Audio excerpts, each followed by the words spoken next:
for chunking. This one is just sort of a way to break projects down into smaller chunks without getting too complicated. It works for, well, like for this example, a math test. It's breaking the idea of studying for a math test into manageable chunks and trying to look at it over a few day period. This is great for situations where you don't need all of the details that, like maybe the first one that we showed you, like with the more detailed projects. This one's for the more simple projects where your student's having a hard time getting started. The printable for this actually has these documents on just one printed page.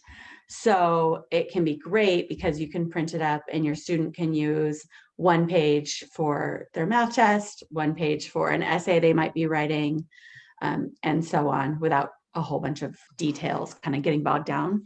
I think it's pretty self-explanatory, but this just provides a student a chance to like think through a math test. What are all the different ways that they can study, all the different things that they can do? And I like that in this example, like on Monday, like their test isn't till Friday. So on Monday, they're just going to start small by collecting all of their quizzes. That simple. And that's just one task. And then after they've done that, then they're going to print the review worksheet. So kind of starting small and then getting into the more rigorous stuff later. And then there's just a space at the bottom for notes. Yeah, I like that. Those are, and it's just a nice visual reminder, which is why we wanted to bring up some other types of visuals, because when you're chunking things, sure, it's nice to have a checklist. Not every student is maybe a friend with a checklist because it seems like it's more work. If they're a person that already uses their planner, yay, remember we love that, then it could be that they're chunking things in colors. It could be that the one student I had actually would put post-its for the things that she had to do. So she would have one class would just be this bright green, another class would be yellow.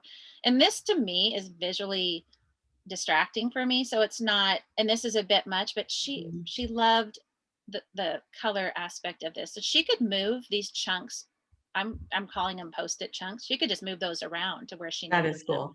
Yeah, it was super cool to do that. Then another example too is we do have a very creative students that love to use bullet journals or love to use maybe a larger type of planner that has a calendar, big calendar view.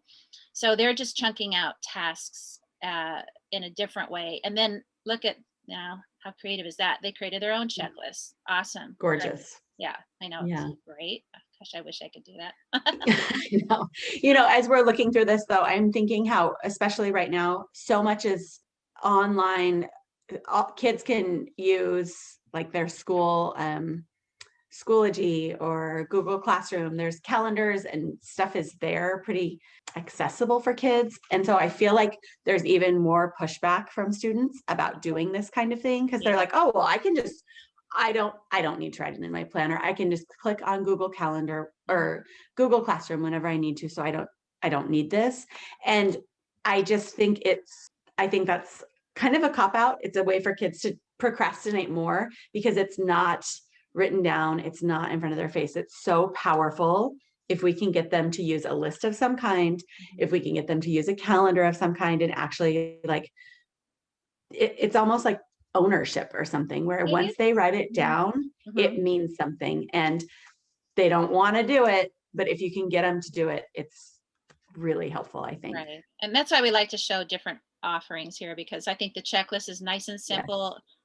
A student that doesn't have a planner or prefers not to use one can just kind of plan it out and just, this is what I need to do. And then just make it. And yeah, I love the ownership part of it. And this makes it also easier if they need to figure out what to prioritize. We talked about prioritization method of ABC 1, 2, 3. Like if it's written down, you can write some things on that and figure out what's next, what's important.